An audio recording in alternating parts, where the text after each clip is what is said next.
आइए दोस्तों देखते हैं आरआरबी एनटीपीसी में पूछा गया आयु संबंधी बहुत ही ज़्यादा अच्छा प्रश्न है। और मैं आपको बता दूं ये बहुत ही ज़्यादा अच्छा क्वेश्चन है और इस प्रकार का क्वेश्चन आपकी परीक्षाओं में बहुत ही ज़्यादा बार पूछा जाता है। और मैं आपको बता दूं मैं इस क्वेश्चन को आपको दो तरीके से समझाऊंगा, आपको जौन सा तरीका अच्छा लगे आप उस तरीके से समझना।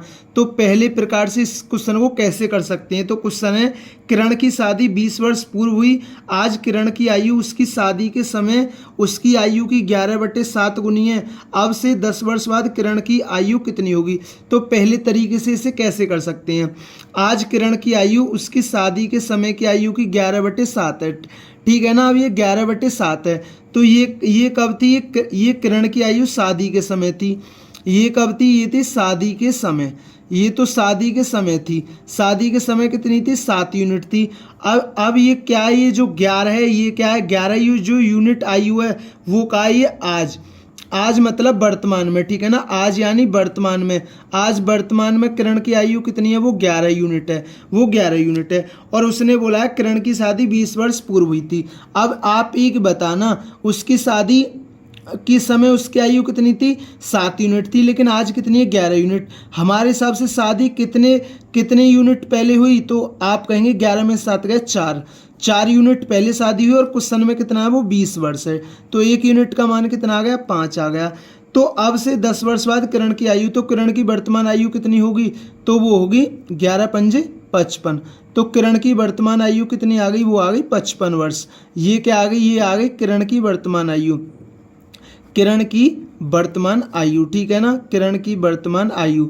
अब एक चीज और समझिए, ठीक है ना, ये किरण की वर्तमान आयु आ गई 55 वर्ष। अब आप कहो भैया आपने इससे निकाल दिया, आप इससे भी निकाल सकते हैं, बिल्कुल। देखिए 7 पंजे 35, तो 7 पंजे 35, तो 35 साल तो उसकी उम्र जब थी जब शादी के समय, लेकिन 20 साल बाद और शादी कब हुई थी, 20 साल पहले हुई थी। तो वर्तमान में कितने की आ गई, वो 55 की आ गई, ठीक है ना। तो आप यहाँ से भी निकाल सकते हैं, ऐसा ना कि आप यहीं से निकाल सकते हैं, आप यहाँ से भी निकाल सकते हैं, ठीक है ना। अब उसने क्या बोला, 10 वर्ष बाद किरण की आयु, ठीक है ना, 10 वर्ष बाद। तो 10 वर्ष बाद किरण की आयु कितनी हो जाएगी, वर्तमान में 55 साल की हैं, तो 10 साल बाद कितने की हो जाएंगी, वो हो जाएंगी 65 वर्ष की। तो उसने क्या बोला, 10 वर्ष बाद किरण की आयु कितनी होगी, वो होगी 65 वर्ष। तो एक तरीका तो ये था क्वेश्चन को करने का। अब क्वेश्चन को दूसरे तरीके से कैसे कर सकते हैं, वो तरीका भी समझिए।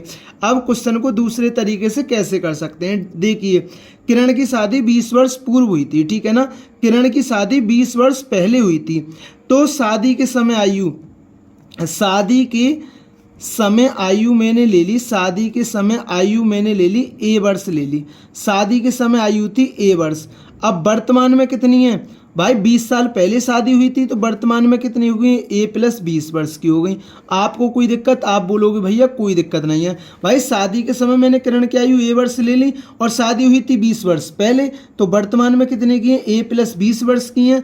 अब उसने क्या बोला है, आज किरण की आयु, आज किरण की आयु तो ए प्लस 20 वर्ष है, आज किरण की आयु शादी के समय की आयु की 11/7 गुनी है। तो ये कितने बराबर है, ठीक है ना। देखो फिर से समझिए इसको, उसने क्या बोला है, आज किरण की आयु, तो आज किरण की आयु तो ए प्लस 20 वर्ष है। आज किरण की आयु शादी के समय तो ए वर्ष थी, उसकी कितनी है, 11/7 गुनी है, ठीक है ना। अब इसे सॉल्व कर लीजिए, ये कितना आ गया, 7 है और 20 7 140 बराबर 11 है। ये प्लस का इधर जाके माइनस का, 11 में से 7 गया तो कितना बचा, 4 ही बचा। तो 4 ए की वैल्यू 140 है, तो ए की वैल्यू कितनी आ गई, 35। ए की वैल्यू कितनी आ गई, 35। उसने क्या बोला, अब से 10 वर्ष बाद किरण की आयु, तो किरण की वर्तमान आयु कितनी होगी, 35 और 20 55 वर्ष, ठीक है ना। लेकिन हमसे क्या बोला, वर्तमान नहीं पूछा, हमसे बोला 10 साल बाद। तो 10 वर्ष बाद किरण की आयु कितनी हो जाएगी, तो 10 वर्ष बाद किरण की आयु हो जाएगी 65 वर्ष, ठीक है ना। 10 वर्ष बाद किरण की आयु कितनी हो जाएगी, 65 वर्ष हो जाएगी।